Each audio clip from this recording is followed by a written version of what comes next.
ودي بقى طريقتي اللي عمري ما هغيرها في تفريز البسلة.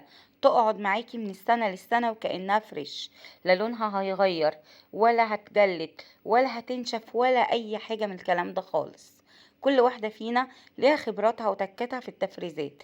تعالي بقى النهاردة أقولك ازاي تفرزي البسلة بخبرات السنين، وأوعدك انك هتعتمدي الطريقة دي في تفريز البسلة. أول حاجة تعالوا نسمي بالله ونصلي على الرسول، اللهم صل وسلم وبارك على نبينا محمد وعلى آله وصحبه وسلم. أول حاجة هنعملها لازم تختاري البسلة يكون لونها أخضر فاتح وتكون مشدودة طازة كده مش دبلانة.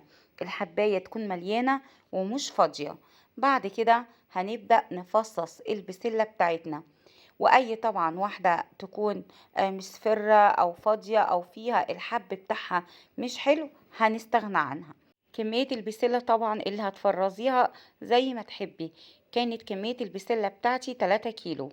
عايزة تفرزي أكتر يعني البسلة من الخضار اللي لما بيقعد مهما يقعد مش هيجرالها أي حاجة، خصوصا بالطريقة دي. بعد ما فصصتها زي ما انتوا شايفين كده، خدتها في طبق تحت المية الجارية وحطيت عليها معلقة كبيرة من الخل وغسلتها كويس جدا وحطيتها في المصفى تصفي بقى المية بتاعتها خالص. بعد كده بحطها على فوطة مطبخ نظيفة عشان دي أهم خطوة في تخزين البسلة. لازم تكون ناشفة خالص، فسيبيها كده على فوطة المطبخ لحد ما تتأكدي ان هي نشفت تماما من المية اللي فيها. هنضيف عليها الجزر، وطبعا كمية الجزر زي ما تحبي. انا هنا معايا كمية الجزر نص كيلو ل3 كيلو من البسلة. تقدري طبعا تضيفي الكمية اللي انت عايزاها من الجزر.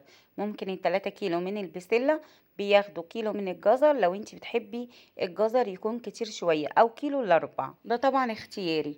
انا هنا كان معايا نص كيلو من الجزر، قشرته وغسلته كويس جدا وبعد كده نشفته. واهم حاجة برضو ان احنا ننشف الجزر كويس جدا. وبعد كده قطعته مكعبات زي ما انتوا شايفين. طبعا برضو تقطيعة الجزر صغير كبير زي ما تحبي. وبدأت بقى اجيب اكياس التلاجة بتاعتنا، وهتحطي الكمية على حسب ما هتستخدمي او على حسب افراد الاسرة.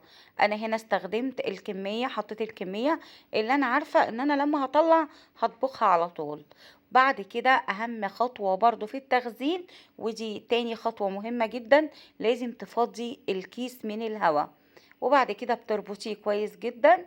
بس كده، ودي الطريقة الصحيحة لتفريز البسلة. البسلة لا بتنزل في مية مغلية ولا على بخار ولا الكلام ده خالص. بتتفرز زي ما هي كده، وبتكون بعد التسوية حكاية ودايبة ومستوية، ولا ناشفة ولا بتاخد سوا ولا مجلدة ولا لونها بيغير. الطريقة دي أنا معتمداها من سنين. بعد ما خلصنا الكمية بتاعتنا بقى كده في أكياس التلاجة زي ما انتوا شايفين، هناخدها على الفريزر على طول. أهم خطوة علشان تطلع معاكي فريش وكأنها لسه طازة وانتي بتطبخيها، لازم تسبكي الصلصة، تطلعيها من الفريزر على الحل على طول، على الصلصة على طول. ما ينفعش تطلعيها وتسيبيها تفك منك وبعد كده تحطيها في الصلصة. بالطريقة دي هتبقى مجلدة معاكي ومش حلوة. من الفريزر على التسوية على طول. جربي طريقة تفريز البسلة بالطريقة دي وانا متأكدة انك هتعتمديها وهتدعيلي. ما تنسوش بقى تعملوا لايك للوصفة لو عجبتكم، ومتابعة المطبخ بنت هاشم. وبألف هنا وربنا يحسن ما بين ايديكم.